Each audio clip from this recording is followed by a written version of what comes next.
Good evening, everyone, and welcome to the City of Muskegon City Commission meeting for August 22nd, 2017. For any who wish to join us, we have Pastor Matt Sharp from Evanston Avenue Baptist Church here to lead us in prayer, and that'll be followed by the Pledge of Allegiance. Pastor? Let us pray. Our Father in heaven, we praise you for the gift of this day. Father, we recognize that each and every day is a gift from you to be your stewards of. So Lord, we come to you this day asking for the abilities and the wisdom to lead your people well. Father, we rejoice in the truth that all people are created in your image and are precious in your sight. Father, we thank you and praise you for the blessing of diversity in our community, that we may celebrate your wonderful artistry in how you have created the world. So Father, we thank you for the community that you've given to us. Father, we lift up to you our first responders once again, Lord, as they are called upon to protect us and defend us in our hour of need. Lord, we ask that you watch over them, keep them safe, and give them the wisdom that they need to do their jobs so well. Father, we pray again for our leaders, and we ask that you continue to give them the wisdom and courage and strength to lead us in your ways, the ways of righteousness and truth. We praise you, and we lift this prayer in Jesus' name. Amen. Amen. I pledge allegiance to the flag of the United States of America and to the republic for which it stands, one nation, under God, indivisible, with liberty and justice for all. Thank you, Pastor.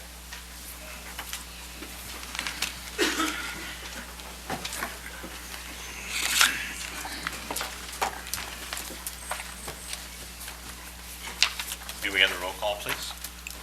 Commissioner Turnquist? Here. Commissioner Johnson? Here. Mayor Gallron? Here. Vice Mayor Hood? Here. Commissioner Warren? Here. Commissioner German? Here. Commissioner Rentz-Muskegon? Here. Thank you. May we have the consent agenda, please? Approval of minutes. City Clerk, summary request to approve minutes of the July 25th, 2017 regular City Commission meeting and the minutes of the August 7th, 2017 work session meeting. Staff recommendation, approval of the minutes. Justice Assistance Grant, Public Safety, summary request. The Director of Public Safety requests that the Commission authorize the Director and the City Manager to enter into an agreement with the City of Muskegon Heights and Muskegon County in regards to the disbursement of the fiscal year 2017 Justice Assistance Grant. It is further requested that the Mayor be authorized to sign the Memorandum of Understanding. Note that time is of the essence, as this grant requires a governing body review period, and the grant submission and the grant deadline is September 5th. Although the Bureau of Justice Assistance has designated us as being in a disparate funding situation due to the county providing more than 50% of the jail facilities, our proposal is to keep the allocations exactly as they initially came from the BJA, which is as follows: County of Muskegon, $0, City of Muskegon, $24,226, and City of Muskegon Heights, $14,929. Note that BJA uses crime data versus population in making these allocation decisions. The City of Muskegon portion is planned to be used in continuation of the manner in which the previous year's JAG funding was used, which is for the prosecution of city ordinance cases dealing primarily with neighborhood issues. Staff recommendation, staff recommends approval of this request. Frank's Taco Shack concession contract, Department of Public Works. Summary request. Staff is asking permission to enter into a seasonal contractual agreement for 2017 with Frank Galindo of Frank's Taco Shack at Pure Marquette Park, located within the City of Muskegon, to sell various items as stated in their proposal from a mobile concession. Staff recommendation, enter into a season concession business contractual agreement for 2017 with Frank Galindo of Frank's Taco Shack. City MDOT agreement, Laketon from Getty to Creston. Department of Public Works. Summary request. Approve the contract with MDOT for the reconstruction of Laketon Avenue between Getty and Creston, and approve the resolution authorizing the mayor and clerk to sign the contract. Staff recommendation, approve the contract and resolution authorizing the mayor and clerk to sign both. Roof replacement, water filtration plant, administration building. Department of Public Works, water filtration. Summary request. Authorize staff to enter into a roof replacement agreement at the water filtration plant administration building with Bob's Roofing, since they submitted the lowest responsible bid of $66,000. Staff recommendation, authorize staff to enter into an agreement with Bob's Roofing for a cost of $66,000. Consideration of bids, City Hall washing and sealing, Department of Public Works Engineering. Summary request, authorize staff to enter into an agreement with DC Buyers out of Grand Rapids to wash, caulk, and seal City Hall for a bid price of $67,147 since they submitted the lowest bid upon an on-site meeting with two contractors. The other bid was Helms Caulking for $76,250. Staff recommendation, authorize staff to enter into an agreement with DC Buyers and authorize the necessary budget adjustment via the first quarter reforecast. Approval of building contract for 1350 Eastwood Drive, Community Neighborhood Services. Summary request, to award the building contract for the rehabilitation of 1350 Eastwood Drive to TK Construction for the City of Muskegon's Home Buyers Program through CNS. Staff recommendation to award TK Construction the rehabilitation contract for 1350 Eastwood Drive in the amount of $109,825 for the Community Neighborhood Services Office. Adopt a resolution approving the liquor license application for Pigeon Hill Brewing Company, LLC, as a mixed spirit drink manufacturer and small distiller at 441 West Western. City Clerk. Summary request, to adopt a resolution approving the liquor license application for Pigeon Hill Brewing Company, LLC, as a mixed spirit drink manufacturer and small distiller at 441 West Western Avenue. The primary purpose of seeking these licenses is to allow production of packaged cocktails, a cocktail in a can or a keg. Those kegs would then be made available for sale throughout their distribution network. While some of the products could be made available in the tap room, there are no plans to turn the tap room into a cocktail bar or to add straight spirits to the menu. Staff recommendation, adopt a resolution approving the request of Pigeon Hill Brewing Company, LLC, for a liquor license as a mixed spirit drink manufacturer and small distiller at 441 West Western Avenue. Adopt a resolution approving the liquor license application for Pigeon Hill Brewing Company, LLC, as a small distiller at 500 West Western Avenue. City Clerk. Summary request, to adopt a resolution approving the liquor license application for Pigeon Hill Brewing Company, LLC, as a small distiller at 500 West Western Avenue. The primary purpose of seeking these licenses is to allow production of packaged cocktails. A cocktail is a can or a keg. Those cans could then be made available for sale through distribution network. Staff recommendation, adopt a resolution approving the request of Pigeon Hill Brewing Company, LLC, for a liquor license as a small distiller at 500 West Western Avenue. Certification of MERS representative. Finance. Summary request. The MERS plan document provides that the governing body for each municipality shall certify the names of 2 delegates to the annual meeting. 1 delegate shall be a member who is an officer of the municipality appointed by the governing body of the municipality. The other delegate shall be a member who is not an officer of the municipality elected by the member officer employees of the municipality. The city's employee units previously agreed to a rotating system based on date of joining MERS to select 1 official employee representative. This year, the official employee representative attending the MERS conference will be Howard Usher from the 517M Union Group. It is recommended that Kenneth Grant, Assistant Finance Director, be designated as the city's employer delegate. Staff recommendation, certification for Kenneth Grant and Howard Usher to be the city's officer and employee delegate at the MERS annual meeting in Detroit, September 21st and 22nd of 2017. Approval of a Neighborhood Enterprise Zone Certificate, 321 Terrace Point Circle, Planning Economic Development. Summary request. An application for a Neighborhood Enterprise Zone Certificate has been received from Kevin and Kim Durnall for the new construction of a home at 321 Terrace Point Circle. This unit is already under construction, and the State Tax Commission allows applicants to apply for a certificate up to 6 months after construction commences. Construction started in May with an estimated cost of $260,865. The applicant has met local and state requirements for the issuance of the NEZ certificate. Staff recommendation, approval of the NEZ certificate. Thank you. Commissioners, you've heard the consent agenda as presented. Are there any items you wish to have removed for further discussion? Commissioner Turnquist? Items F and G. F and G. H as in hat. Any others? Commissioner Warren? Seeing no others, I move we approve the agenda as presented minus items F, F, G, and Second? It has been moved by Commissioner Warren, seconded by Commissioner German to approve the consent agenda as presented, minus items F, G, and H. Any discussion? Roll call, please. Commissioner Johnson? Yes. Mayor Gowron? Yes. Vice Mayor Hood? Yes. Commissioner Warren? Yes. Commissioner German? Yes. Commissioner Muskegon? Yes. Commissioner Turnquist? Yes. Motion passes. Thank you. Item F, Commissioner Turnquist. Yeah, I would move that we authorize staff to enter into an agreement with the DC buyers and authorize a necessary budget adjustment via the first quarter reforecast. Support. It's been moved by Commissioner Turnquist, seconded by Commissioner Muskegon to authorize staff to enter into an agreement with DC buyers and authorize the necessary budget adjustment via the first quarter reforecast. Commissioner Turnquist? Yes, a couple items, I'm just wondering what they mean. It says no performance bond and no tuck pointing. That's got to be something mechanical, but does the performance bond take away the warranty or guarantee or the assurance that the job will be done right? I don't know if it takes away, I don't know if Terry wants to speak to that, if you want to come up here. Terry?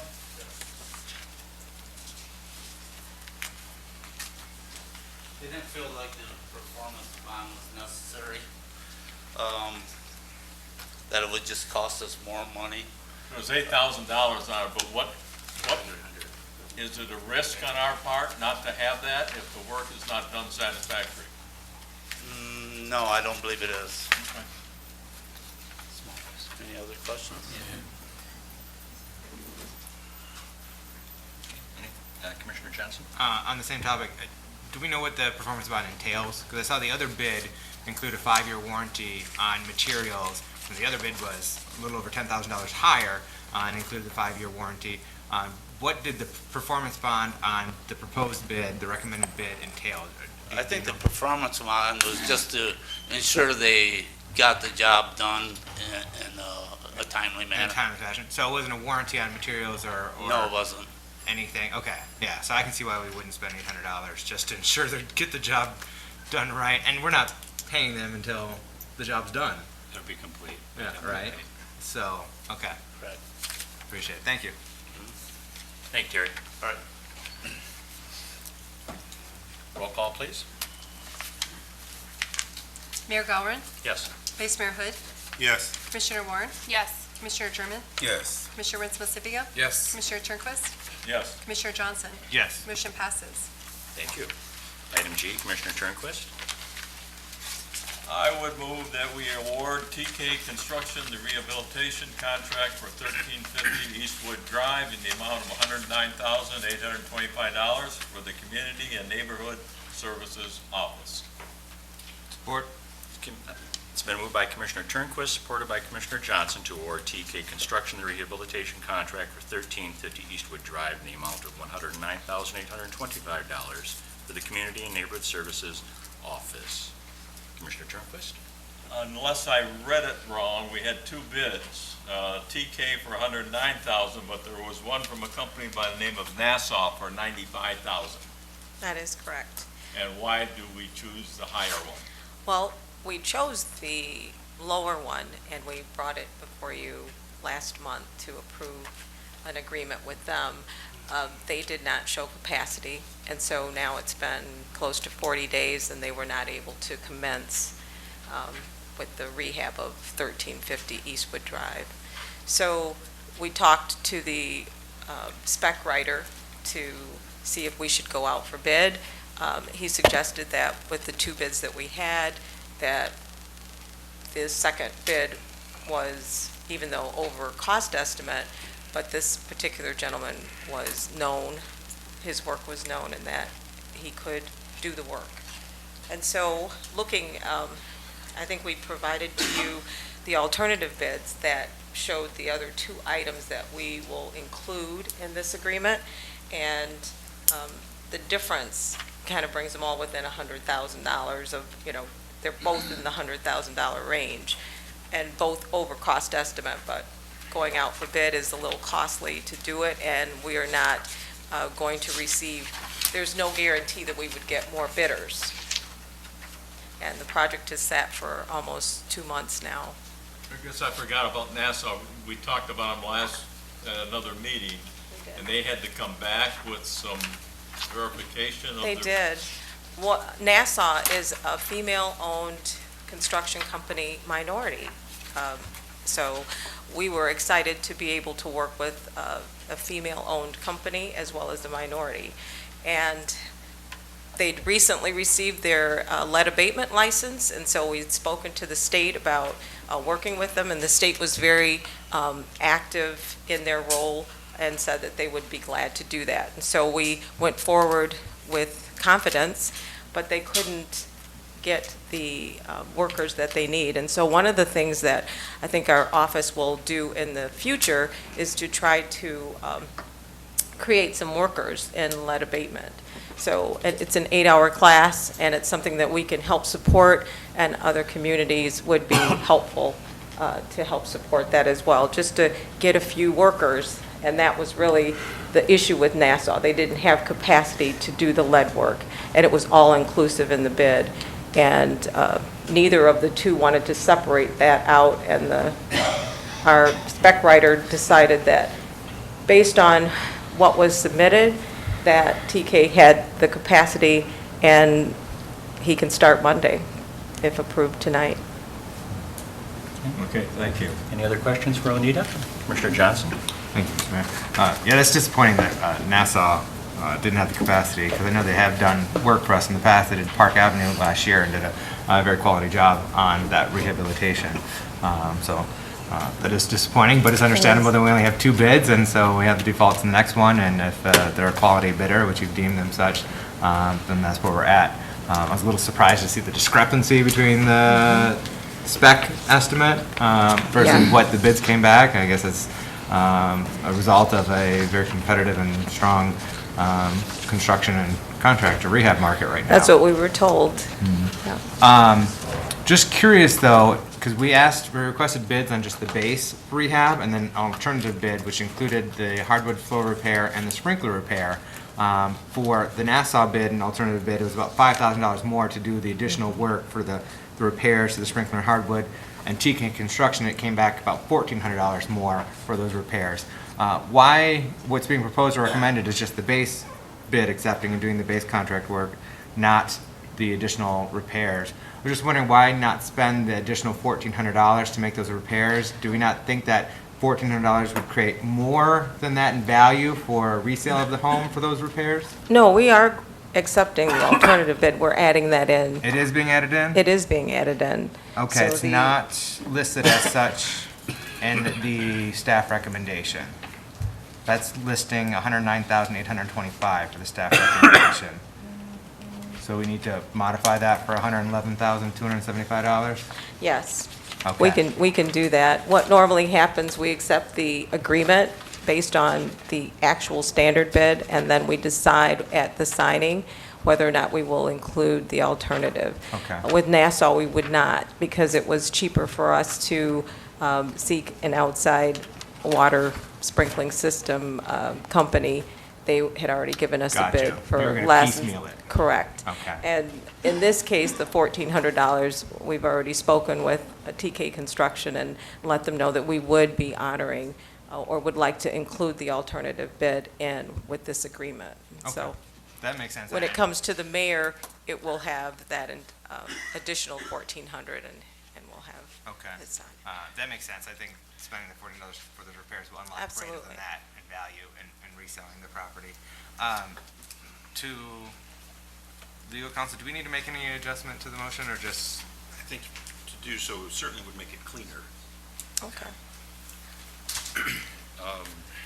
So it's in front of you as including it. So we wanted to show you that when we added the alternative bid, it brought them both over the $100,000 mark. So, and then what we were able to receive was that much more as far as the alternative bid. So it was included that way, but we didn't change the cover. So if you want to make a motion for that change, is that adequate? Ann, is that? You'll need an amendment. Should we move to amend or accept a friendly Amendment amendment? to the motion. Commissioner Turnquist, would you amend your motion to reflect the alternative bid amount of $111,275. I would. Commissioner Johnson, you would second that? I support that. Very good. So we have the amendment, we have the motion. Any other questions for Anita? All right, Thank thank you, you Anita. very much. Thank you. Roll call, please. Vice Mayor Hood, Yes. Commissioner Warren, Yes. Commissioner German, Yes. Commissioner Rinsema Sibiwa. Yes. Commissioner Turnquist. Yes. Commissioner Johnson, Yes. Mayor Galvin. Yes, Motion passes. thank you. Item H, Commissioner German. Yes, thank you, Mayor. I move to adopt a resolution approving the request of Pigeon Hill Brewery Company LLC for a liquor license as a mixed spirit drink manufacturer and small distiller at 441 West Western Avenue. Support. It's been moved by Commissioner German, seconded by Commissioner Johnson to adopt a resolution approving the request of Pigeon Hill Brewing Company LLC for a liquor license as a mixed spirit drink manufacturer and small distiller at 441 West Western Avenue. Commissioner German? Yes, is there anyone from Pigeon Hill that can speak on this? Oh, okay, thank you. Please come up. Good evening, Joel. We could just have your name and social security number? No. Yeah, Joel Camp at 3823 Harbor Breeze Drive. Okay, first of all, is this a permanent permit, liquor license? Okay. Yes. Okay, and just like that, find out, how business is going, and I know you guys have been down there for a while. Unfortunately, I wasn't able to come in because I'm not of age, almost, but, but no, just joking. But, yeah, could you just tell us how things are going with your business and why the request for the liquor license? Business is going very strong right now. And basically, we're looking at this license because we see some opportunities to diversify our company a little bit and grow even bigger, a little bit faster. So I guess diversification is a smart thing to do when business is good. You don't want to really try to do that if your business is going down, so you might not have the capital to do so. So right now is a good time to do it. Right. You can implement it. Okay, and are you looking to expand, are you looking to expand also? Yes. Oh, okay. Yep, this will increase our production, or we have a production capacity, but this will fill some of our production capacity and then create a demand to increase that capacity as well for another expansion. Okay, and are you located just centrally here in the city of Muskegon, or is there other locations also? We have 2 locations, they're both right downtown here, Okay, 500 Western and 441. One's our tap room, and we do all of our production at the other one. The idea is to create our tap room at 441 West Western eventually, because we own that building. We were waiting to get out of the lease. We have a lease at the other space. It's all built out, so we're utilizing that until the lease nears its end, and then we'll plan on transitioning everything. okay. All right, thank you. And just one other question. Is there a limit to liquor license that the city issues out, or? I don't know about these type of liquor licenses. Not for this one, no. For Okay. Class C licenses, yes. Okay, okay, That's just straight retail. okay, all right. Thank you. Commissioner Warren? Can you explain a little bit, it talks about the mixed spirit drink manufacturer and a small distiller, so will it be maybe what I would think of as a traditional distillery where you'll actually be producing the spirits and then mixing them as well, or what will that look like? We don't really have any intention of manufacturing distilled spirits. The license that we're getting will allow us to do that, but we don't really plan on buying a still. Okay. What we'll plan on doing is buying it in bulk through the state, and then doing the mixing, and then doing the packaging. And then as that part, since we're doing that portion, the reason that we're looking at getting the distiller's license is that we could sell it in our tap room. Without the distiller's license portion, we wouldn't even be able to sell our own mixed drinks Okay. in our tap room. Okay. So that's the reason for both. Okay. Anything else for Mr. Camp? Commissioner Johnson? Thank you for the explanation, because I was wondering the same thing. What liquors are you distilling there? Could you go into some details as to what kind of mixed drinks you plan on producing and distributing? And you're primarily going to be distributing into your retail network or your distribution network. Correct. With possibly sale on site once you can move the tap room and everything over. Yeah. Can you go into detail about what kind of mixed drinks you're at least expecting to start with? We don't really know exactly what mixed drinks we're going to start with, but It'll be like craft cocktails on draft. That's basically, if you see it at other distilleries, they mix, and even other bars are mixing stuff in their kegs and putting it on tap. That's all we plan on doing. Everything will be on tap. Just like right now, we have the wine license to sell cider. We could sell wine, we just don't sell wine. Just a choice that we've made, but we sell cider just to give another option for our patrons when they come in. They don't necessarily like beer, they're in a group, everybody can come enjoy themselves as a group. So that's really the reason for the mixed drink. Okay. Is this going to be in partnership with 18th Amendment and what they're doing in terms of their own craft manufacturing, or is this a completely separate and independent expansion and development on your part? Or you can say that's all proprietary knowledge for now. Yeah, if you don't want to get into details prematurely. We're talking with them. Yeah. Okay. So there's potential for collaboration there. Okay. Nice. Well, I look forward to what you guys come up with and craft cocktails you create, and eventually enjoying it in the tap room right there at 441 and 500 West Western. So thank you. Yep. Thanks, Joel. Thank you. Roll call, please. Commissioner Warren? Yes. Commissioner German? Yes. Commissioner Ritz Pacifica? Yes. Commissioner Turnquist? Yes. Commissioner Johnson? Yes. Mayor Galvin? Yes. Vice Mayor Hood? Yes. Motion passes. Thank you. Public hearings, item A. Request for the establishment of Industrial Development District at 700 Terrace Point Drive, Planning and Economic Development. Summary request.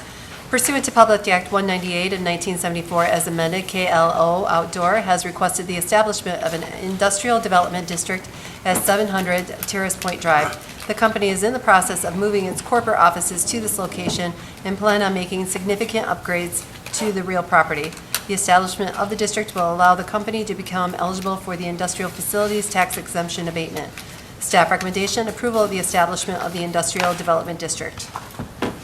Good evening, Mr. Franzik. Good evening. I think everybody is aware about the large project that is about to happen here in Muskegon. We're bringing in the corporate offices of KLO.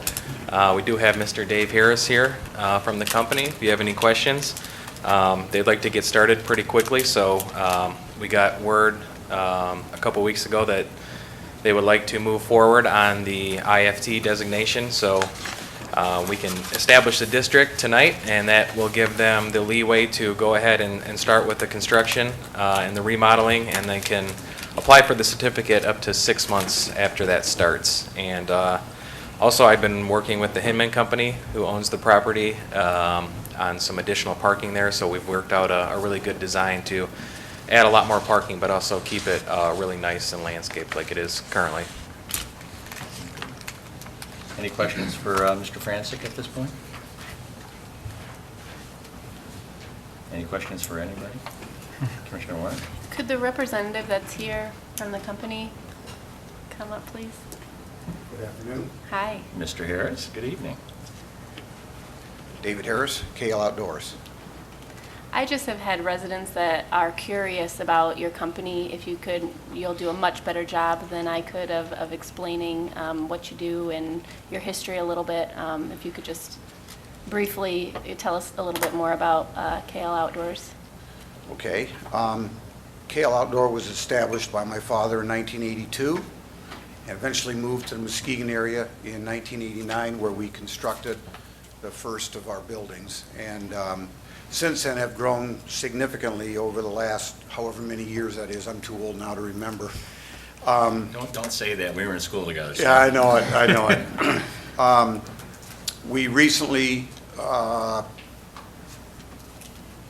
decided to consolidate operations. We merged with a company out of Quebec called GSC Technologies. KL Outdoors is the largest kayak manufacturer in the world. With the merger of GSC Technologies, just kind of adds that much more because they were a competitor of ours. So we want to bring everybody to the Muskegon area, run all corporate headquarters out of here in Muskegon. So we manufacture paddle boats, kayaks, dinghies, rowboats, a lot of outdoor recreational products. And within the KL Outdoor, there's also a division called Five Peaks Technologies, and they manufacture and distribute all over the world, or sell all over the world, portable sanitation units like you'd see at the festivals and different things like that. Just a Go quick right ahead. follow-up. Thank you for that. Where are the other manufacturing places in the country, in the world? Is that something that's manufactured all over the place, or? The primary manufacturing for all the KL Outdoor products is right here in the city of Muskegon. There is some warehousing that happens in the city of Norton Shores. The other warehousing that's done with GSC is out of the Quebec area, and then they have some subcontractors that do some manufacturing for them. I'm sorry, the other manufacturing for GSC Technologies is done out of Quebec. They also have some contract manufacturing in the northeast, up by the Quebec area. Okay, excellent, thank you. Commissioner Jeremy? you had a question? No, that was my question I was going to ask. Commissioner Warren did that, okay. Commissioner Thanks. Johnson? So approximately how many employees do you expect to be moving into your consolidated corporate headquarters? At just the headquarters? Yeah, just at the headquarters. We'll probably move in between 45 and 50 at the corporate headquarters. We'll keep the engineering staff over at the current facility on Sherman Boulevard. They need to be right where the products are manufactured, so those people will stay there. Right. So will this open up some more space on your manufacturing side for you to expand your manufacturing? No. Not a No, whole lot we're of pretty space much will be taking saved. all the people that are sitting on boxes and in every corner of the office and putting them in a real seat. Okay, excellent. That's exciting news. I mean, congratulations on the merger and consolidation. And it's really exciting to know that the combined company, the largest producer of kayaks in the world, will be headquartered here in Muskegon and in the SPX building, former SPX building, right on our waterfront, which I think is befitting of the world's largest manufacturer of kayak. Can't argue with that. So It's an I'm exciting opportunity for us, and certainly welcome the opportunity to continue to work with the city of Muskegon. It's been great to us for a lot of years, and it's continuing that way, so we're excited about it. That's phenomenal. Thank you. Other questions? Anything else? Thank you. Oh, Commissioner Rizzo. Well, this is for Mike Franzik, actually. Oh, okay. Thank Yeah, you. We're all set, thanks. So this is just establishing the district, so then we aren't establishing the years or the, No, there's no vote on that tonight. After this is established, they can apply for the certificate, so I'll get the application, then we'll do up a staff report and have another public hearing for that. okay, great. Okay. Are there any members of the public that would like to speak to this issue regarding the establishment of the Industrial Development District at 700 Terrace Point Drive? Now I'll entertain a motion to close the public hearing and establish the Industrial Development District. Commissioner Rinsma-Sabinga. I move we close the public hearing and move the approval of the establishment of the Industrial Development District at 700 Terrace Point Drive. Support.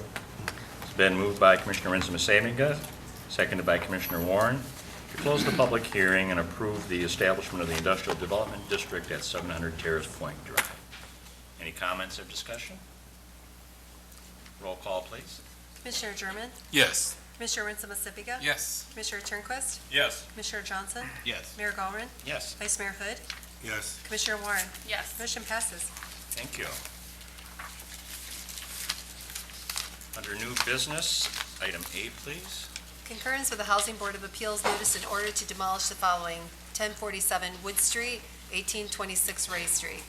Summary request. This is to request that the City Commission concur with the findings of the Housing Board of Appeals that the structures are unsafe, substandard, a public nuisance, and that they be demolished within 30 days.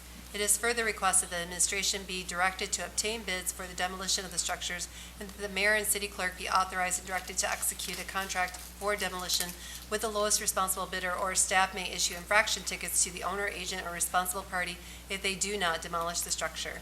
Staff recommendation to concur with the Housing Board of Appeals decision to demolish. Thank you. Is there anyone here to speak on 1047 Wood Street? Is there anyone here to speak at 1826 Ray Street? May I have a motion, please? I move to concur with the Housing Board of Appeals decision to demolish 1047 Wood Street and 1826 Ray Street. Support. It's been moved by Commissioner German, seconded by Commissioner Rinsma-Sabinga, to concur with the Housing Board of Appeals decision to demolish 1047 Wood Street and 1826 Ray Street. Any discussion? Roll call, please. Commissioner Rinsma-Sibiga. Yes. Commissioner Turnquist. Yes. Commissioner Johnson. Yes. Mayor Gowron. Yes. Vice Mayor Hood. Yes. Commissioner Warren. Yes. Commissioner German. Yes. Motion passes. You can go home and have dinner, Jay. You're welcome. We have item B, please. Approval to purchase property from the Michigan Department of Transportation, Planning and Economic Development. Summary request. Staff is seeking approval to purchase a portion of lots 1 through 5 and all of lots 6 and 7 of Block 340 from MDOT. These lots are located between 8th and 9th Street and Webster, Muskegon. If approved, these lots will be combined with a portion of the lots that the city already owns, which would allow for development opportunities. This area is zoned from base code urban residential context area, which allows for residential homes between 1 and 6 units. Staff recommendation, approval to purchase the property.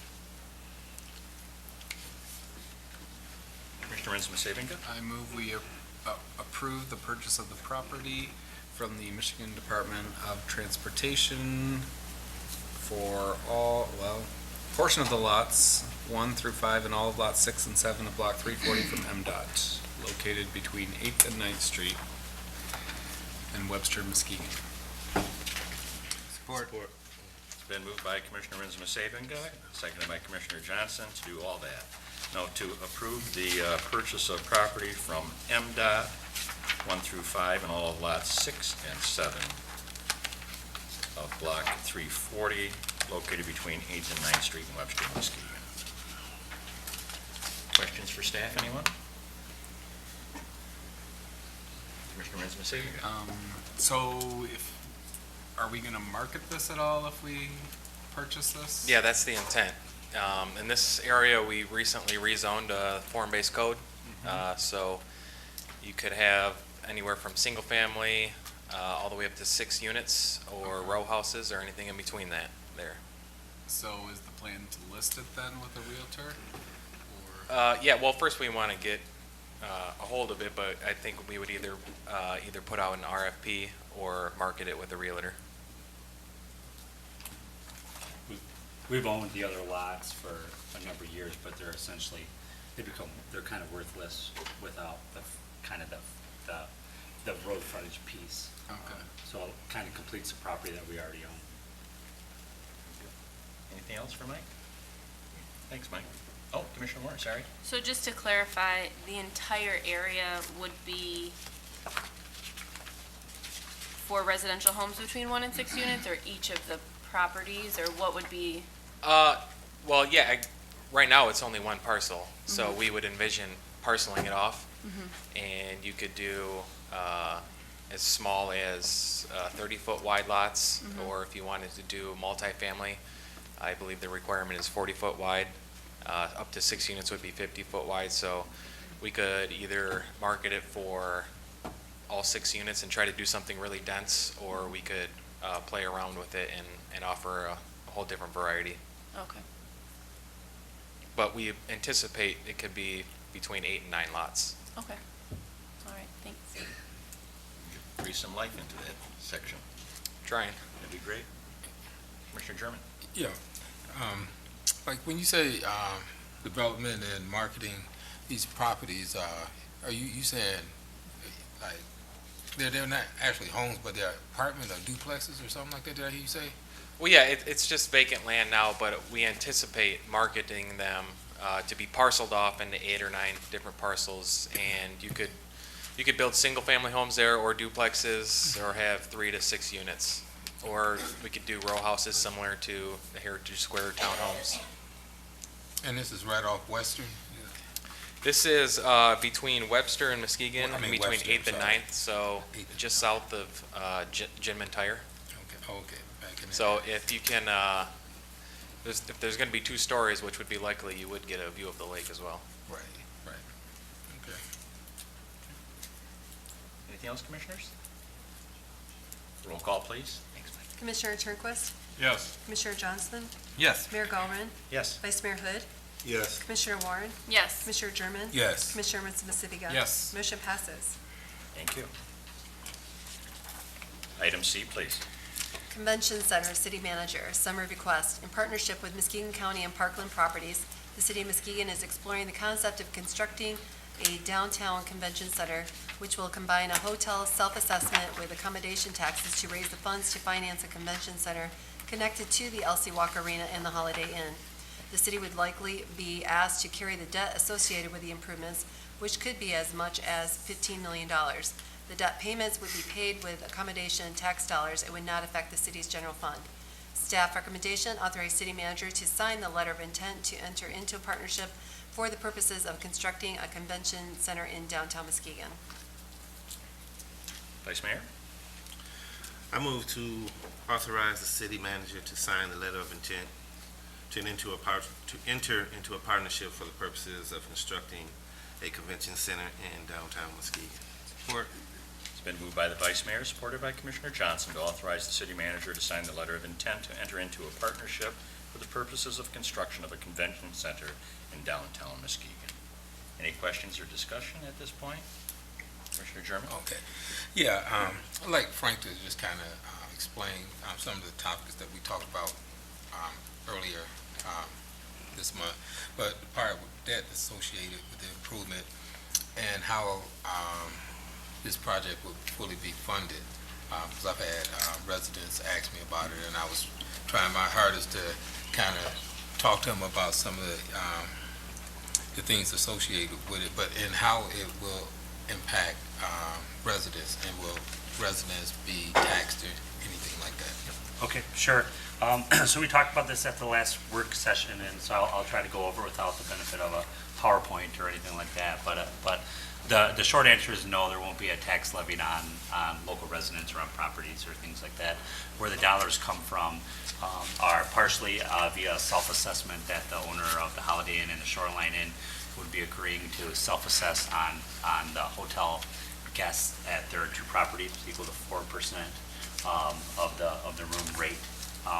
In addition to that, they already levy a 5% tax, which we call accommodations tax, on all the room rates, on all the rooms here in the county. And so they would take a portion of that as well, and combine those two pots of money, and essentially use those dollars to fund the debt of the convention center. That was probably a really abbreviated way to explain it, but it's a combination of hotel self-assessment and hotel taxes that'll be used to generate dollars to pay debt that the city would carry.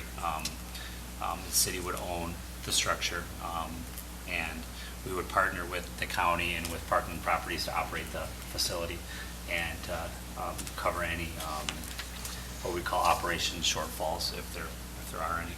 In addition to that, there are a number of things that folks from Parkland talked about, and they can talk about those if you'd like them to, but they included upgrades to the hotel and things like that, some naming upgrade and some room upgrades and some conference space upgrades and things like that too. But the goal is that essentially the convention center is built with revenues raised from people staying at the hotel over the next 20 years. Mr. Turnquist? You answered most of my questions in correspondence, Frank, but one just came to me. Parkland has the management responsibility of the convention center. They will book it, et cetera, and also responsible for any repairs and maintenance and that type of thing, and they will receive the benefits of any money made from booking these conventions. They have the management responsibility looking way down the future when John's going to retire. If they were to put that property up for sale many years from now, would that management rights be a part of that sale? Do they own those management rights? I would say it's probably too soon to tell maybe what would happen or what that could look like, but the expectation is that we would have some level of agreement or security to make sure that, if John no longer did own those hotels, that there were dollars still flowing through to cover the costs of and the upkeep of the convention center. I think that those documents and those agreements as to what that relationship will look like long-term still kind of have to be figured out. What we're essentially doing here is kind of agreeing with the general concept and supporting the drafting of all those agreements. But I would fully anticipate that the county, who's going to be on the hook for helping us pay for this thing, will make sure that that there's pretty solid agreements in place to make sure that, that should John retire or sell a hotel, or both hotels, that the integrity of the agreement is, is held. The 4% from the two properties, Shoreline and Holiday Inn, will be collected and given to the county, and they will be paying the bills. Yes, yeah, to put it simply, there's, the self-assessment will be collected and turned over to the county for marketing purposes, and then the county will use dollars from the 5% that they levy now, and then some additional dollars to pay the debt.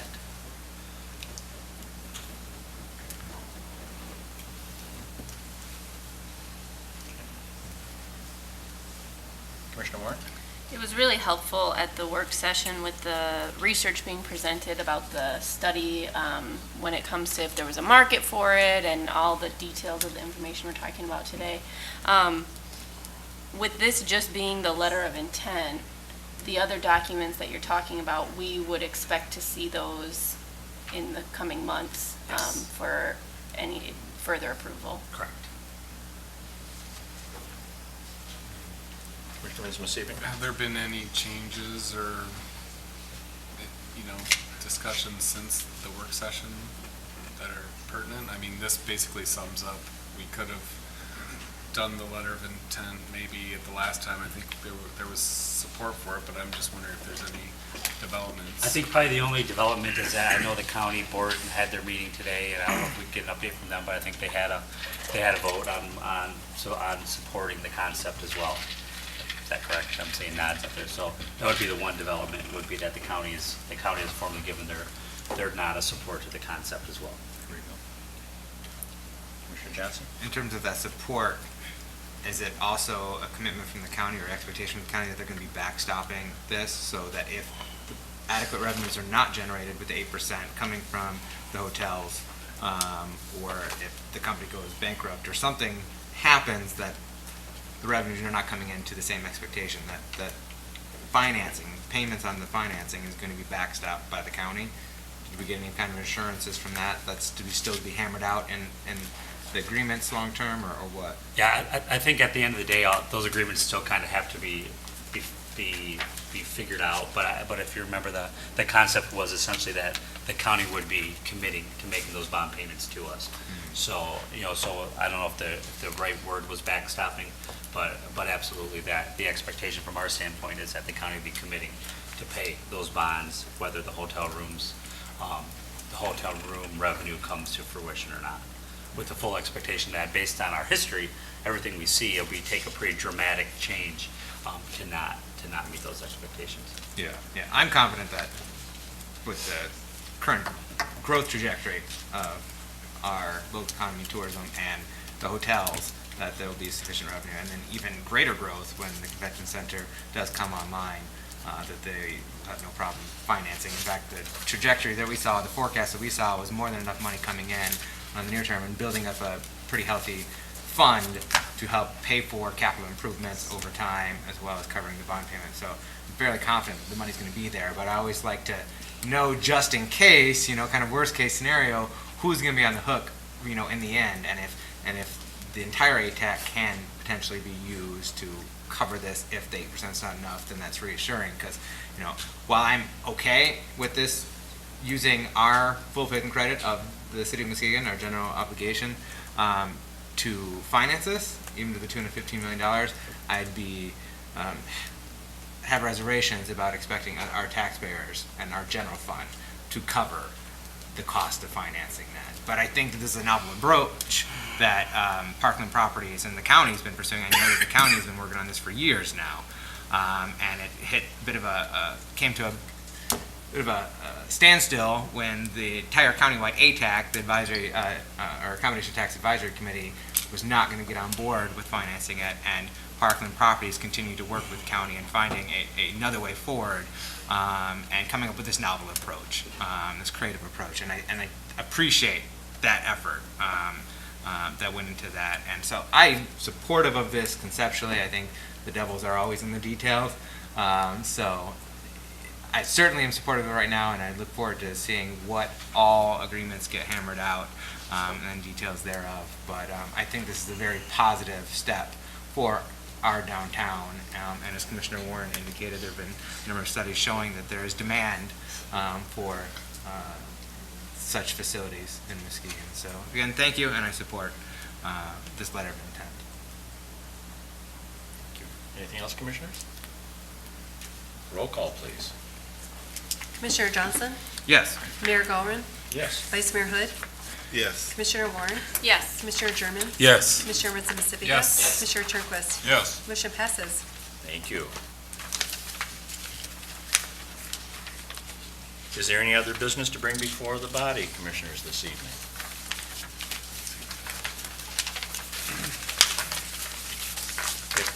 Time now for public participation, public comment period. Members of the public are invited to come and share with us. Each individual is given 3 minutes to share any concerns or input. When you see me go like this, I'm not pointing to Haley's comment. I'm telling you, you got 1 minute.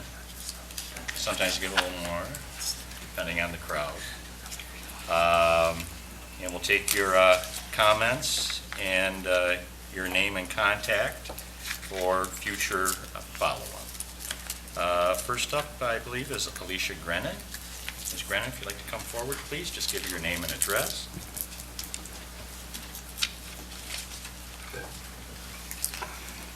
Hello, my name is Alicia Grennan. My address is 2270 Resort Avenue in Muskegon. I'm also the founder of the Save the Chase Hackley Piano Factory group. And I really just want to make sure that you all know how many people in Muskegon are behind our efforts. We've got a lot of support. Our immediate group has 53 members in it. There's an additional group that's more of a public group that has 194 members. When this first started, we formed a petition with change.org, and that has 1,176 signatures on it. We had a rally last Saturday at the property. It was not a protest, although the Chronicle called it that. It was really just to show our love and support of the building. That was our purpose. And except for one person that went by with a rude gesture, everybody was honking and waving and giving us peace signs as they went by, because a lot of people are with us. They believe that building is very important. And there's also such an outcry, if you're on the Facebook Muskegon memory type groups, of all the buildings that have been lost in Muskegon and how sorry we are to have lost them, and to lose another one that is possible to be saved. It just seems such a shame. I think the fact that you didn't and were not allowed to go inside because they knew how much you would like it is significant, because Pure Muskegon was kind enough to let us in the building, and it's just beautiful. I can't even really express the words. We do share photos on those public sites from time to time. I don't know if any of you have seen them, but it's a very beautiful place. It's structurally not unsound. It is savable. Pure Muskegon is not our adversary. We think what they're doing for the city is wonderful. We approve. We love what they're doing also. I know they've worked so closely with all of you for years, so I understand your wanting to support them. But this is a small part of that 120-acre parcel, a very small part. And when you look at an aerial map of the whole area, and it is savable, and you have the ability to help us save it by dealing with how you handle certain permits and that type of thing. We did speak with a developer that thought that they would be crazy to take it down. Her thoughts were that a parcel like that is more appealing when it has a historic property on it to most developers. Now, I know Pure Muskegon talked to 2 developers that wanted a clean slate. I understand that, but that's 2, and then there are others that would rather it still be there. So my purpose in talking tonight was just to let you know that this is something that people of Muskegon really, really feel strongly about and really care about. Thank you. Thank you, Alicia.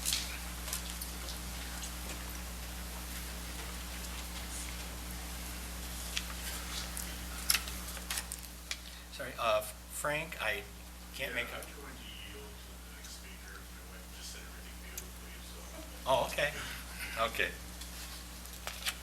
We'd love to have you up. Susan Willie?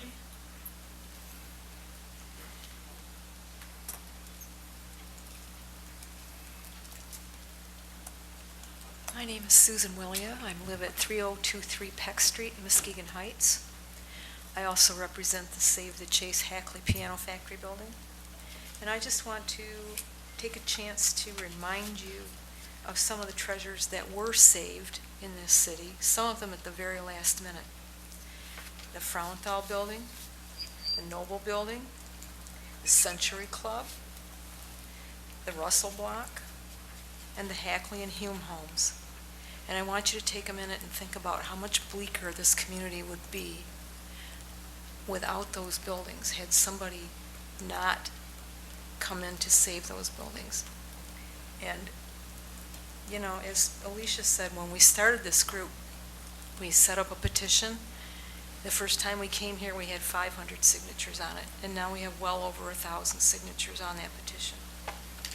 And sometimes the best decisions are not about expediency and short-term benefits. Just wish that you would please reconsider your decision and help us find the time so that we can go after the assets we know are out there that would bring this building back and make it a gem in this community for the future. Thank you very much. Thank you, Susan. Good to see you again.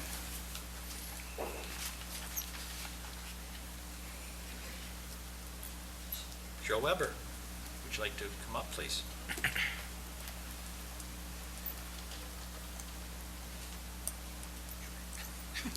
I'm watching you.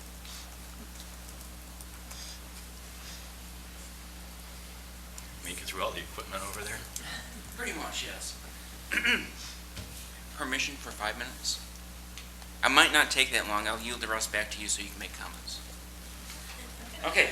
Even though Labor Day is still a couple of weeks away, school is now in.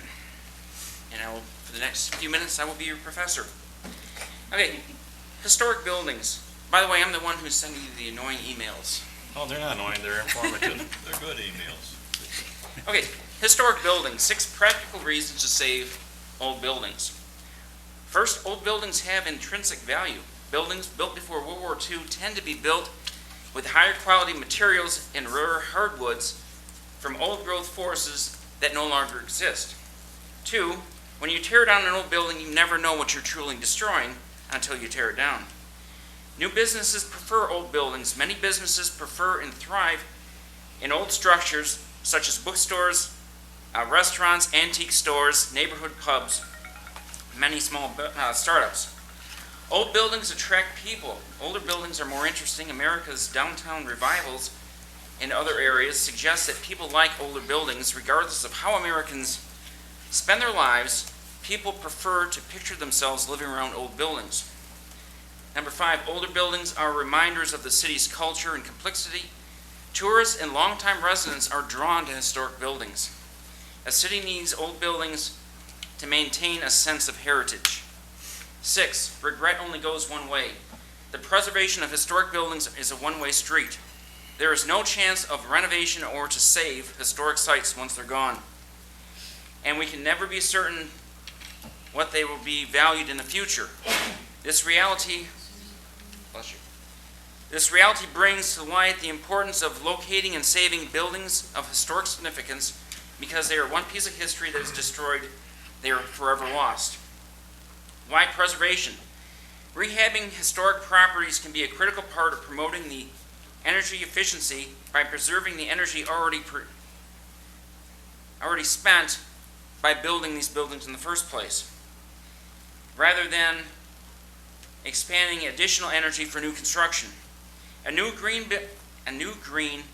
energy-efficient building that includes as much as 40% of recycled materials would nevertheless would approximately take 65 years to recover the energy lost from demolishing incompatible existing buildings.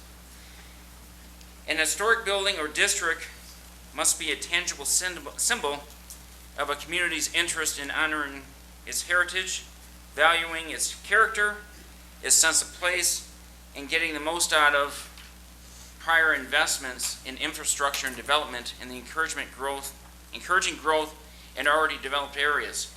Reusing old buildings creates more jobs than new ones. Study after study has proven that new construction, a project, can be broken down in 50% labor and 50% in materials. Rehabbing a building like this, the Chase Hackley building, 70% of its labor. This generates long-term job opportunities. Historic preservation in Michigan has created 20,252 jobs and $1.7 billion in direct and indirect economic impact since 1971. Preservation of neighborhoods and buildings actually enhances local property taxes. Today we make arguments for saving old places based on recycling buildings, which puts less in the landfill, uses less energy than new construction, and puts more money into local economies. In fact, pre-World War II buildings have time-tested passive designs to save energy on heating and cooling. For instance, buildings constructed before 1930 are more heating and cooling efficient than buildings of today. Preserving historic buildings preserves a community's identity and boosts its earnings power. The more a community enhances its architecture, culture, and artistic buildings, the more people want to go there, which is an essence of tourism. Heritage tourists pump in $192 billion a year into the economy to visit local historic sites in urban areas around the country each year. Tourists want to see, visit, and experience historic towns, historic buildings around the country. In fact, these studies indicate that all types of tourists, this group spends the most money going to other cities and communities. Historic buildings serve as a record of human creativity. Historic buildings are a diary that shows the changes in style, design, and technology over time.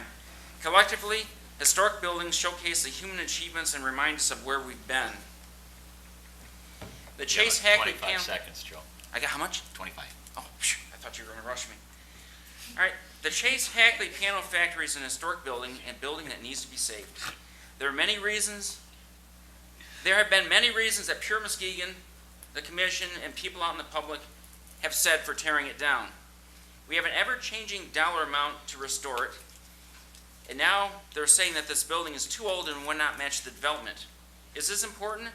Does a community have to make sure that all of their buildings are new, that all of them are the same? Building diversity is important. Any good planned development will have a mixture of old and new. As for the cost of restoring this building, the Save the Chase Hackley Piano Factory group has been in contact with different groups that restore historic buildings.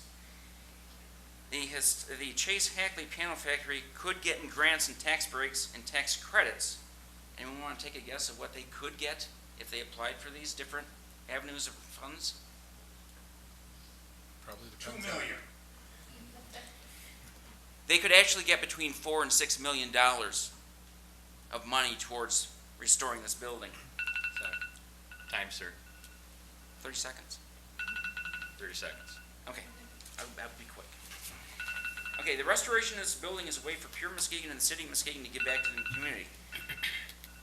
There's apprentice programs at companies for electricians, plumbers, masons, and carpenters.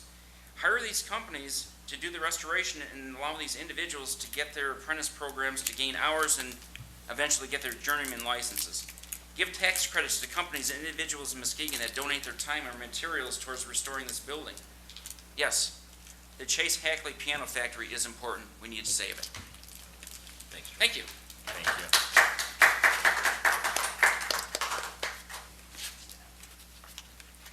Mr. Robert Jennings. And yes, you may. My name is Robert Jennings. I'm privileged to own property at 3553 Marina View Point. That's in the Harbortown condominium development. I say privileged because I'm only here 5 months, and I pay taxes for 12. I've also been called a carpetbagger. Seriously. My purpose here is to request that you revisit the ill-conceived, irresponsible, farcical motion you approved in a working session a few weeks ago regarding saving the Chase Hackley Piano Factory and establishing a historical district. What would Charles Hackley have to say? Charles Hackley, 1837 to 1905, left some $12 million on behalf of the city. We were on the agenda that night. Did any of you do any research in regards to what we were all about? A group of dedicated, devoted citizens interested in preserving our past while preparing for the future. We came to you with a request to enhance the quality of life in the city. Some of you treated us very shabbily, neglecting again the embracement that you work for us. Why did we appear before you with a reasonable request? Our goal as citizens is to preserve the Chase Hackley Piano Factory, one of the very first structures built to transform the city from lumbering to manufacturing powerhouse. This could not have happened without Charles Hackley and others like him. Muskegon's strength has always been the forward-looking leadership of its business and industrial community, such as our Pure Muskegon Group. These eminent, talented men and women of business and industry also lent their leadership abilities to city, township, and county government, again making growth, expansion, and improvement reality.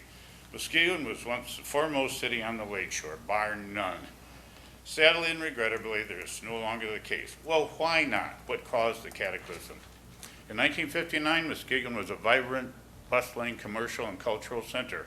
People actually moved here to have their children attend Muskegon Public Schools. And that year, Muskegon Senior High School had more merit scholars per capita than any community in Michigan, and this includes the rich suburbs and greater Detroit area.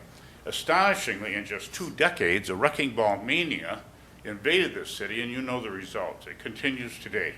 No building in Muskegon is safe. What a shame. Michigan's historic places drive economic development, attract businesses, jobs, draw tourists, attract new residents, expand the tax base, create a sense of place, and enhance the quality of life. Since its inception, federal, just federal, support administered through the Michigan State Historical Development Authority has been utilized for 611 Michigan projects totaling over $807,600,000. Preserving history is highly intelligent and purposeful for continued use and adaptive reuse of irreplaceable building structure, sites, objects, and features. The fact is, the piano factory has a potential of at least a minimum of bringing in $2 million, and this is just the first year, with support continuing annually. How do we know this? We brought in our own consultant.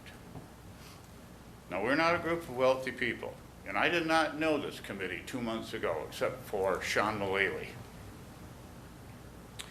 This consultant evaluated the property, thanks for the help of our Pure Michigan Investor Group, to confirm our interest and steadfastness that this property is worth much more standing and being refreshed than being destroyed.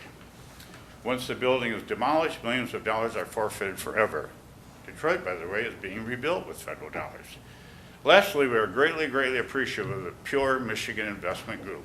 We are not adversaries. We are not protesters, as was inaccurately portrayed in the media, but rather your partners in progress, your partners in progress, assets in all your endeavors, and we heartily desire that you receive lucrative profits for your investments and be successful. Why? Muskegon is our home. We live here. Please do not fail to take advantage of our determination, confidence, motivation, caring, initiative, love of community, and teamwork to collaborate and assist you. To you commissioners, Please do not turn your back on our history. 5 years ago, our once grand city was a heartbeat away from another Benton Harbor.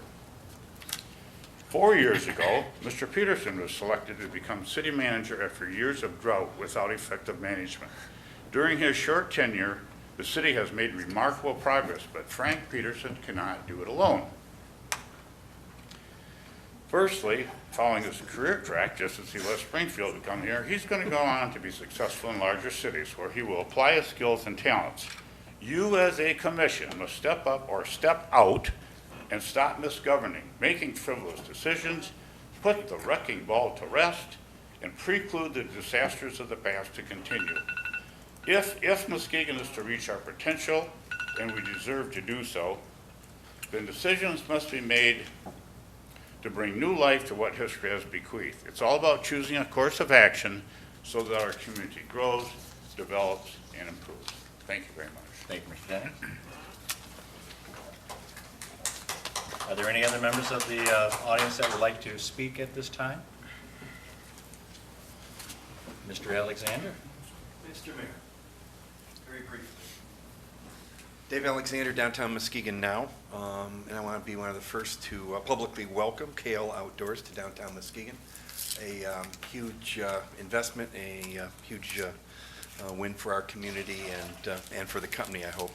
To celebrate and promote that Muskegon is the headquarters of the largest kayak manufacturer in the world, the Muskegon Lakeshore Chamber of Commerce, the Convention Visitors Bureau of Muskegon County, downtown Muskegon now have been working with KL Outdoors to brand our community as a kayak community. And in doing so, as we have with behind you, Watch Us Go, we're also looking to explore a major kayaking event and also to look to improve our paddling infrastructure in our community. And with that, in the future, I'm sure we'll be seeking city participation and support for those efforts. Thanks. Thank you, David. Is there anything else from the public? Not, Vice Mayor?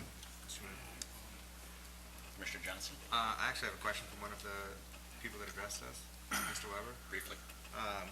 Of the $4 to $6 million that you've identified in grant money, tax incentive credits, and whatnot for restoration of the piano factory, have you shared all of those details with Pure Muskegon? We have.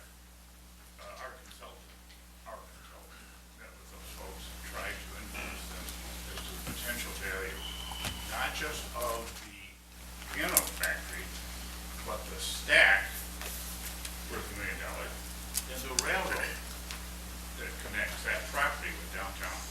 So specifically though, Joe, with the 4.6 million, those numbers, where you sourced them from, the details application, you've been able to share all of those details with Pure Muskegon, so they have that and can maybe reconsider. Okay, okay. I just wanted to confirm that, making sure that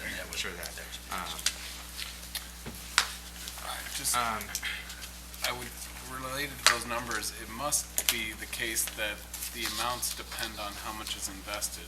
I think most tax credits and historic tax credits, if I'm correct, have to do with a percentage of a project. So I don't know what assumptions were made, but clearly you'd have to understand what the whole package would be to understand how much incentives or subsidy would go to the project. Okay, those dollar figures are based on the $8 to $10 million that now Pure Muskegon is saying it'll cost to restore that building.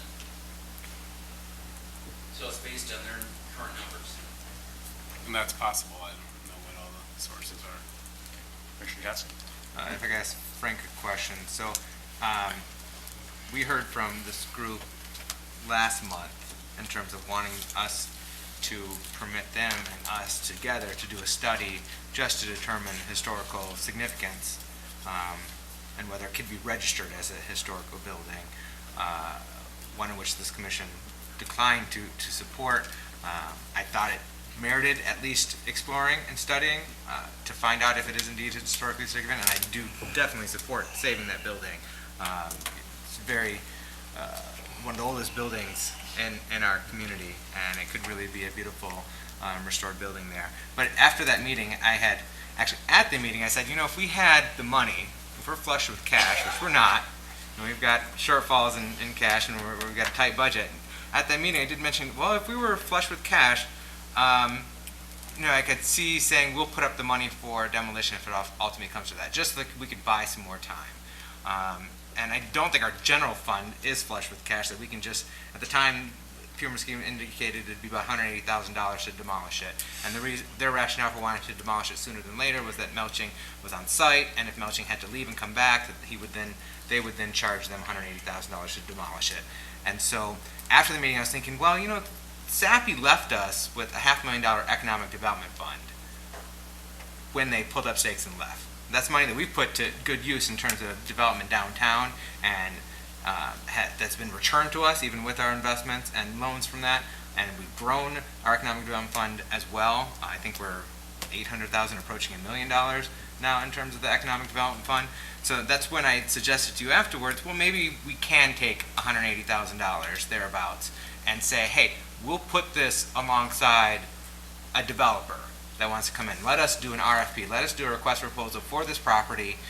See if we get serious interest from developers and potentially use that $180,000 as an economic incentive, since that's what that $500,000 fund was meant to be left for, to lessen the impact of the loss of SAPI for Lakeside, for Muskegon. So I'd suggested we look at taking that $180,000, do an RFP, potentially have that for incentive, and if we get serious interest from that RFP, have Pure Muskegon delay demolition. And if it ultimately falls through and we can't get it developed, then we would be on the hook for the $180,000 demolished. I would hate to be in that position because I don't want to demolish it, but at least that would give us the wiggle room and flexibility to move forward with exploring the historical significance, with looking at an RFP in terms of what grant monies and tax incentives and abatements could be, and credits could be gotten to make this project a go. And so you'd indicated you would be reaching out to them and seeing if they'd be willing to entertain allowing us to do an RFP, us putting up money in terms of some incentive and ultimately demolition. And last I heard from you was that they were going to bring it to their board, but not a recommendation or a recommendation against, and they had also raised the cost of demolition to $320,000 or thereabouts. So, I mean, is that still the case? The demolition cost has gone up, and has it gone to their board for a decision? Are they against even us exploring it? Because obviously this commission would have to sign off on anything, but you were just trying to have some discussion, see where we're at, if we can come together on this or not. Yeah, I haven't heard otherwise, aside from their initial reaction, which was that the folks that were going to bring it to the board weren't going to be recommending that they go down that path. So that, they said they would come back, which I had to have them come back to me, but they said that it probably wouldn't be a positive response. They weren't interested in it. They seemed to be set in the decision, the path that they're going down. Could you touch base with them, double check with them, see where that? I mean, that was a while back, and of course, obviously, it has to come back to the commission if we were to move forward in that regard, because Frank himself and neither myself can commit those kind of resources to that. But I think it would be helpful to do an RFP, and we'd only be committing ourselves after that RFP if we get interest, and we could vet the proposals and see where we're at. I just would like to, I think as Frank said, described it as one good last college try in terms of trying to save it and get it redeveloped. But I appreciate I'll reach out again. Okay. So I'm just wondering who would do the RFP? The city would do the RFP? I'm just wondering, like, on behalf of the developers. I mean, usually the property owner does the RFP. In my mind, I was envisioning us doing the RFP, us promoting the RFP, us really making the effort to get that distributed to as many developers as possible, with us coming alongside saying, hey, we're going to outline all the incentives and abatements and credits and whatnot we can. If this were to be a historically designated historical building, as well as the possibility of being able to put forward a portion of that economic development fund to restore and redevelop it. That's at least what I was envisioning, just to see if there was a way forward.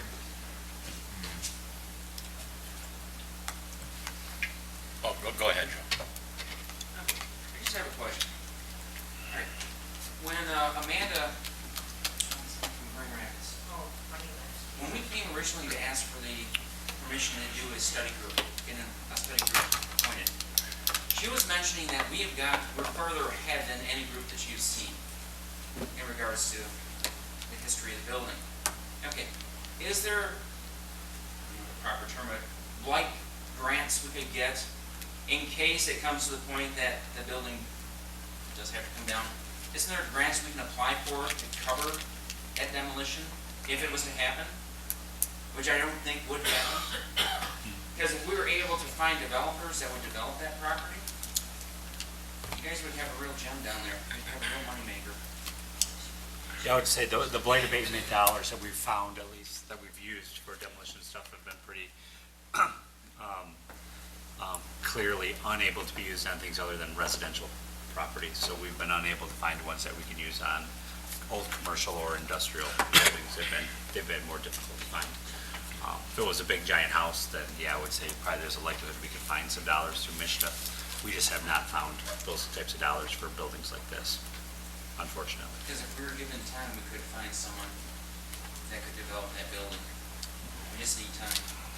I guess my question is that if someone wants to develop the building, they have to buy it from the current property owner. So any proposal can be proposed to anyone. It doesn't make any difference unless the property owners agree to execute the proposal by selling the building to someone or going into some sort of partnership. So, I mean, proposals for development don't mean anything unless the owner is willing to move the building in that direction. So I just don't, I'm just a little bit unclear as to if the property owners don't have that desire, then, I mean, it's nice to say things about other people's property or to, make plans for other people's, things, but it's not good, so I just don't know if this is helpful in terms of actually getting the property owners to, move in this direction. Because unless they really want to enter if they're a part of the process, they probably will, but just having someone else receive proposals for their property or, consultants coming up with proposals that them being the owners really have the most influence of actually being able to inspect the property and knowing, what the actual costs are going to be. None of that is going to be really well done unless the property owners are a part of it. So I'm just a little bit wondering how these, what these suggestions for other proposals, not including the current property owners would entail. Go right ahead. They would absolutely be involved. I mean, us doing an RFP is something in collaboration with them. That's why I said we asked them, we talked to them, we're going to do this on our own and disregard anything they say. Obviously, they're the property owner, so they'd have to be involved because they'd have to commit to sell that property and have to fit in with their plans for the overall property. So just trying to find a way to collaborate and move forward and see if there is a way to save this building and alleviate their concerns in terms of the cost for demolition if they were to delay demolition. If we can get, additional good information. But again, you have to have a willing owner. Oh, yeah, absolutely. Because there's the bugaboo. From 2011 until now, they've been moving in the direction of purchasing the property, wanting to prepare for future redevelopment. And they did have the intention, good intention, but no promises to, preserve what they could, on the site. That's where they're at.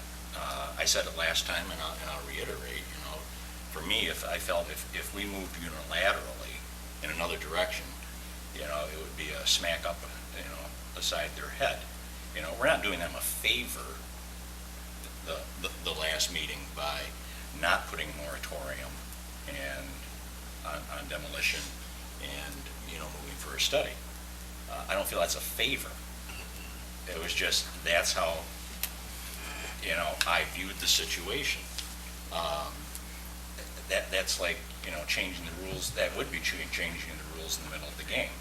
And they have the most intimate idea of what the heck's going on their own property, and even mentioned, potential purchasers for the property, and one wanted the whole thing, scraped and address the issue of the railroad track so that you don't have railroad cars getting parked there because the federal government, controls, that issue.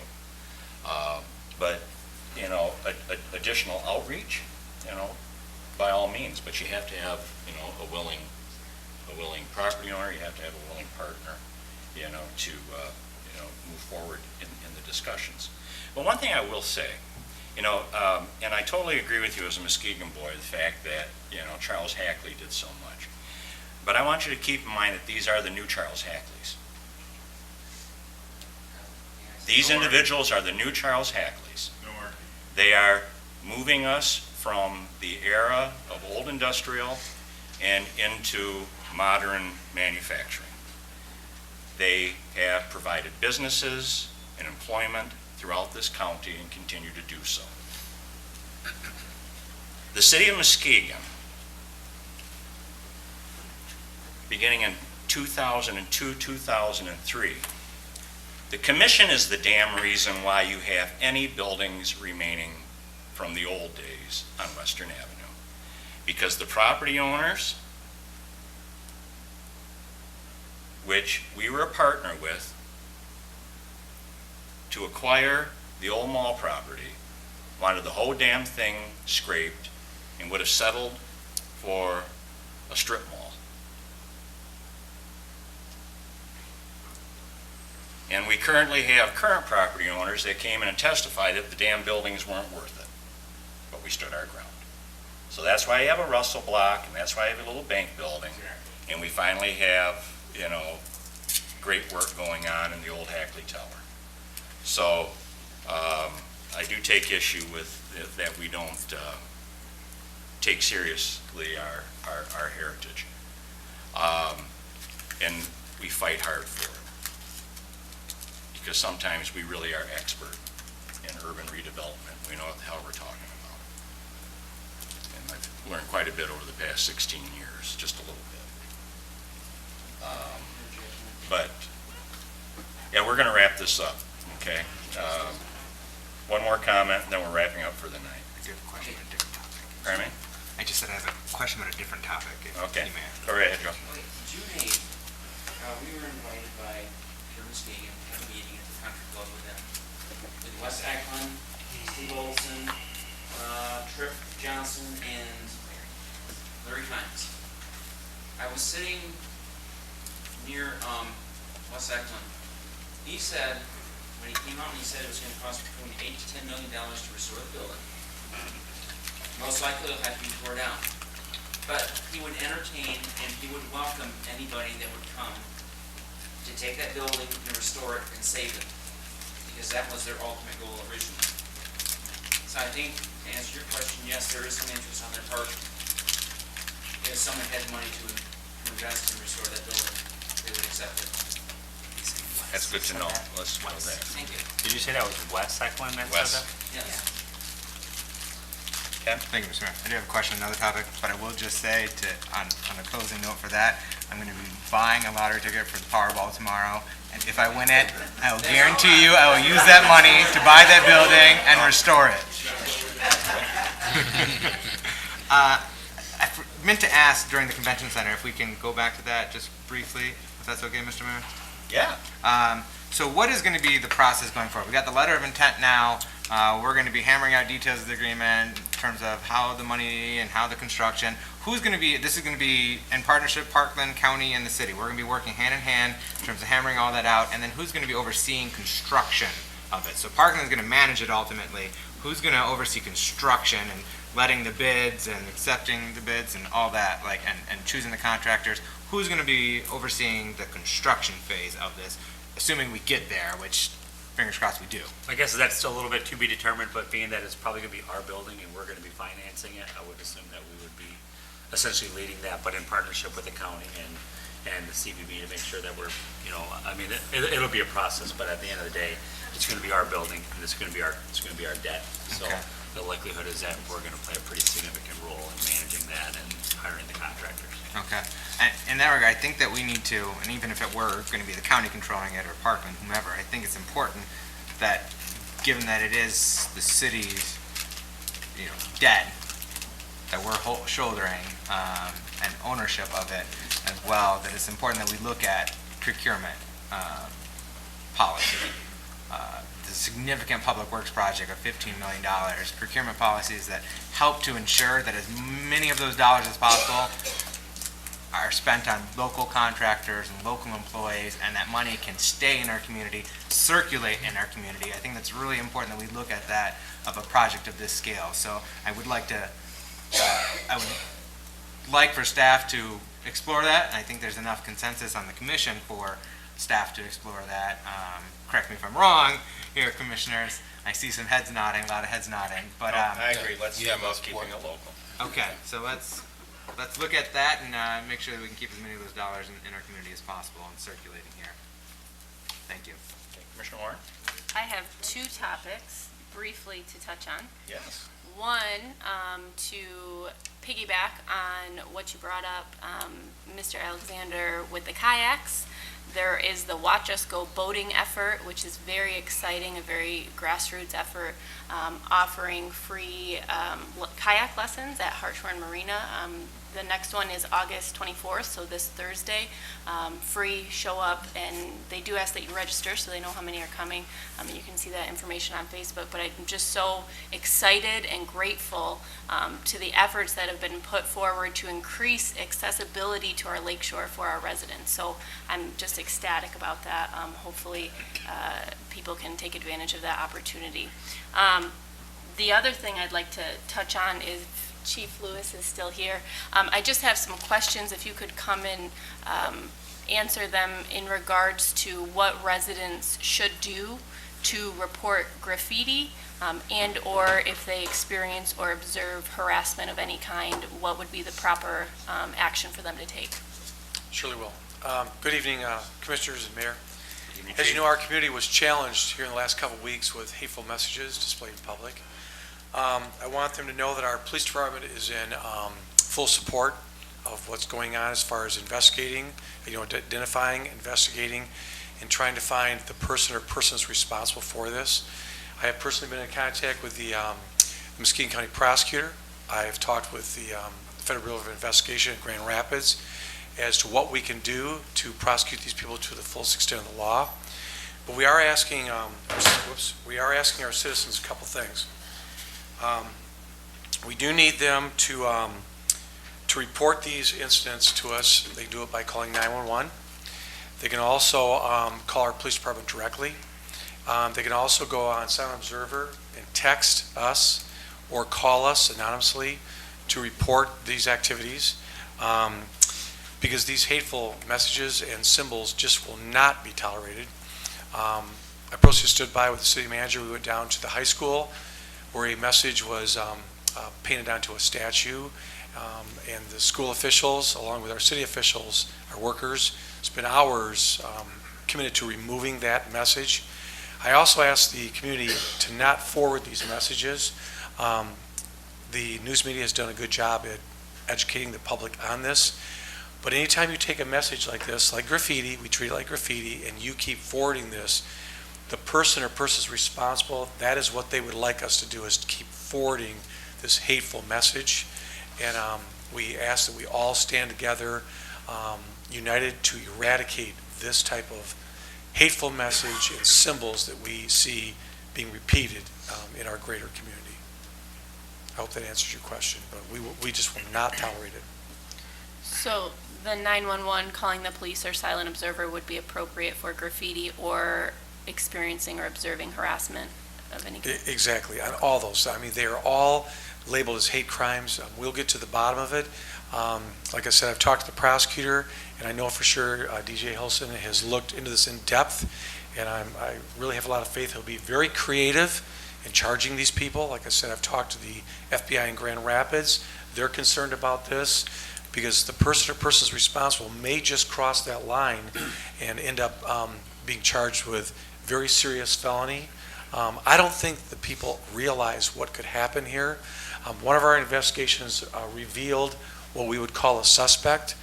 The only problem was this person was on Facebook claiming responsibility for the message at the high school, and then further put derogatory comments on Facebook, only for us to find out this person was in a different state participating in this. So here they're inciting our community, and they're hundreds, if not thousands of miles away inciting this community, which we think is just absolutely horrifying. Thank you. Okay. Commissioner Sherman? Yeah, thank you, Chief, for the insight. And thanks, Commissioner Warren, for bringing that up, because it's definitely, I agree, no room, or the city won't tolerate that type of insensitive behavior or racist remarks anywhere. And as you all know, I did try to reach out to all of our commissioners and Chief and Frank, so I appreciate your feedback also. And did get a chance to reach out to the community on one of the radio stations and talk about, this matter, and to, convince people in the community to just stick together and unite and work through this issue. Don't allow it to derail you or conform to that type of mindset where it distracts you for keeping peace and getting along with everyone. Just have someone out there that's taking on this type of behavior that don't want to see a peaceful and united community. So with that being said, I appreciate the efforts that the police department is doing. I know Vice Mayor Hood, he was also on radio station as well, supporting and fighting against, this type of insensitive behavior as well. So thank you. Yeah, and I want to repeat one thing the Commissioner Warren talked about is taking this graffiti or these hateful messages and repeating them on Facebook. That seems to be the most threatening to our minority community, and the most harmful is this constant repeating and sending these pictures out with these derogatory terms on it. And I really ask for, I understand that we want to be educated, we want to know about these things, but I just don't want to help that person that's trying to send this hateful message by us replicating and sending this out. And I think we've had a prime example of what type of community we do have. After these incidents, people rallied in the best of ways. I have to give a lot of credit to Tara Foreman, with much backing from Community Encompass, pulling the neighborhood together to make a very strong statement that hate has no home here. Marvelous job. So people are broken up, devastated by such sickness. So what do we do in Muskegon? We have a picnic. We have a picnic at First Congregational. We get together with people we know and love, and work hard with to keep things together here in our family in Muskegon. And then we celebrate in Rowan Park, in Muskegon Heights on Saturday afternoon with the folks in our sister community, people we've worked with and known and loved for years. And we just spent time with each other. We talked about uplifting each other. No anger, no shouting, no major recrimination other than how do we all keep it together in love. And that's how we respond in this town. We get the soap, we get the water, we clean up, and then we live the golden rule. We take care of each other. And I've seen it over the days, and it's been very impressive. And I want to thank those people like Tara and others that have stepped up, and others that have called join together in these gatherings so that we know we're all here together. You're my neighbor, you're my neighbor, you're my neighbor, you're my neighbor. There's no question about that.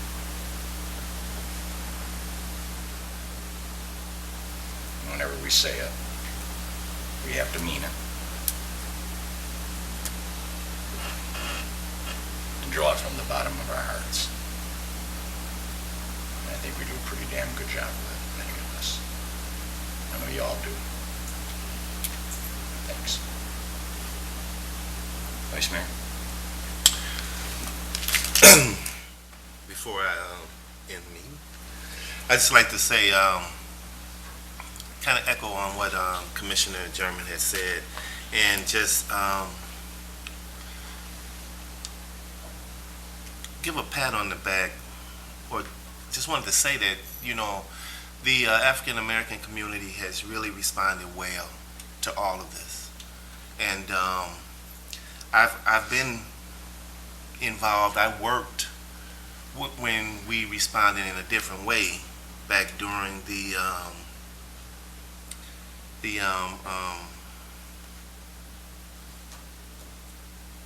can't think of his name right now. Rodney King, yes. During the Rodney King decision. I worked as a police officer at that time, and so I seen the response during that time, and it was totally different. And I think that we've responded really well, and I also like to say that the community as a whole has responded really well. And I did see Mayor Gow, our mayor, give Mr. Sanders a very long hug and kiss. I had to wonder about that hug and kiss. It was about 3 minutes at the rally, so I think we responded well as a total community. And if there's nothing else, I move to adjourn. Support. Been moved by the Vice Mayor, supported by Commissioner Muskegon, to adjourn but not stop the hard work. All in favor? Aye. Any opposed? Good night, y'all. No, I saw that. I couldn't see that.